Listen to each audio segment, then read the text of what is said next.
అందువల్ల మీరందరూ ఓకే అంటే ఆ బసవేశ్వరుడి స్ఫూర్తితో మనం పెద్ద ఎత్తున పాదయాత్రకు కూడా శ్రీకారం చుడదాం త్వరలో. బసవేశ్వర టు సంగమేశ్వర, మన బసవేశ్వరునికి విగ్రహానికి నారాయణకేల్లో దండేసుకొని జరాసంగంలోని ఖ్యాతకి సంగమేశ్వర దాకా నడుద్దామా? ఎంతమంది నడుస్తారు పాదయాత్రకు? మీరు నడిమిట్లు ఆగుతారా, కొనెళ్తారా? లాస్ట్ దాకా సంచులు గించులు బట్టలు సర్దుకొని వస్తారా? మాణిక్యరావు సాబ్ అయితే తయారున్నా అంటుండు, ఆల్రెడీ వాకింగ్ గికింగ్ ఎక్సర్సైజ్ చేస్తుండు పొద్దుగాలేసి.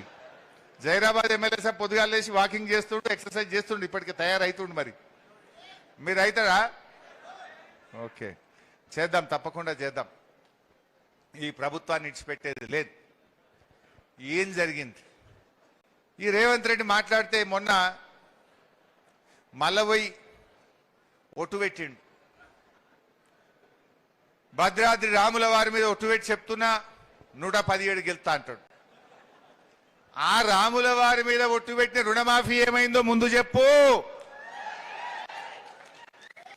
కనబడ్డ దేవుని మీద ఒట్టు పెట్టి చెప్తివి అంటే రుణమాఫీ కాలే, రేపు 117 నువ్వు గెలుతావు.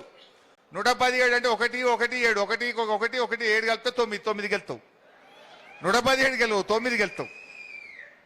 అంతకు మించి నీకు వచ్చేటి లేవు. మొన్న మన మెదక్ జిల్లాలో 7 గెలిచినాం మనం, జర్రలో 3 పోయినాయి. ఈ తాప 3 కూడా గెలుపుతా, 10కి 10 గెలిపిస్తా,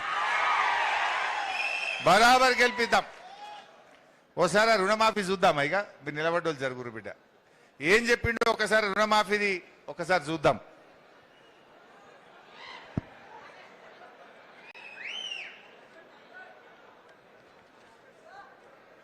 శివుడి సాక్షిగా, సమ్మక్క సారమ్మ సాక్షిగా, 1000 స్తంభాల గుడి సాక్షిగా, గోగులమ్మ సాక్షిగా, బాసర సరస్వతి మందిరం మీద ఒట్టే చెప్తున్నా, కొమరవెల్లి మల్లన్న సాక్షిగా, జూబ్లీన్స్ లో ఉన్న పెద్దమ్మ సాక్షిగా నేను నీకు మాట ఇస్తున్నా. ఈ కొత్త గడ్డ మీద నుంచి మాట ఇస్తున్నా. గురుమూర్తి స్వామి సాక్షిగా, ఆర్మూర్ శుద్ధుల పుట్ట సాక్షిగా, అనంతగిరి కొండల్లో ఉన్న పద్మనాభుడి సాక్షిగా, నేను యాదగిరిగుట్ట లక్ష్మీ నరసింహస్వామి ఆనగా మాటిస్తున్నా. భద్రాద్రి రాముడు సాక్షిగా నేను మీకు మాటిస్తున్నా. పాలమూరు మిత్రుల సాక్షిగా, జాంగీర్ పీర్ల దర్గా సాక్షిగా నేను మాటిస్తున్నా. శివలాల్ సాక్షిగా, బావోజీ సాక్షిగా నేను మాట ఇస్తున్నా. మెదకు చర్చి సాక్షిగా, 7 పాయల దుర్గమ్మ సాక్షిగా నేను మాట ఇస్తున్నా. అత్తడి సూర్యుడు ఇక్కడ ఉదయించిన, భూమి ఆకాశం తిరగబడ్డా, తుఫానులు వచ్చినా, భూకంపం వచ్చినా, భూమి బద్దలైనా నేను మాట ఇస్తున్నా. 15 ఆగస్టు లోపల తెలంగాణ రైతాంగానికి 2 లక్షల రూపాయల రుణమాఫీ చేసి తీరుతా. 2 లక్షల పైన ఉన్న రైతులు ఎవరు ఆందోళన చెందాల్సిన అవసరం లేదు.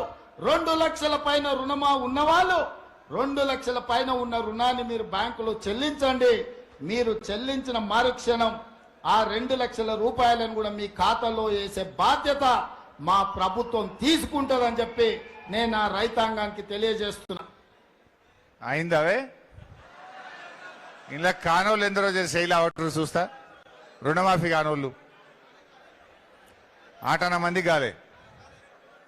ఇప్పుడు రాంగా ఇప్పుడే నాకు వీళ్ళెవరు చాప్టా కే వాళ్ళు దరఖాస్తు ఇచ్చారు.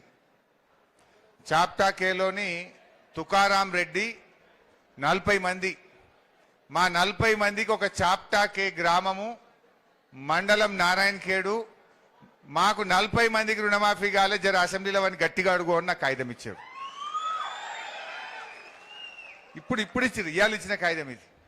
రేవంత్ రెడ్డి ఏమంటుండు, దేవుళ్ళ మీద ఒట్టు పెట్టి రుణమాఫీ అయిపోయింది అంటుండు. భూమి బద్దలు కాలేదు, భూకంపం రాలేదు, సూర్యుడు తూర్పున్నే ఉదయించిండు, అయినా కూడా ఇవాళ రుణమాఫీ మాత్రం కాలే. అయిందా? ఊకేం డిస్టర్బ్ చేస్తున్నారు అన్నాడు. అయిందా? ఎక్కడున్నదో గక్కడనే అయింది. సో దీన్ని బట్టి మనం ఇలా అర్థం చేసుకోవాలి. ఆయన మాటలు మాట్లాడతాడు తప్ప రేవంత్ రెడ్డి మాటలు నమ్మితే శంకరగిరి మాన్యాలు పట్టినట్టే. ఏది కూడా నిజం కాదు. ఒక్కటి కూడా ఇప్పటి వరకు మాట మీద నిలబెట్టుకోలే. గా భద్రాద్రి రాముడి మీద ఒట్టు పెట్టి మోసం చేసిన వాడికి పోగొడతాడా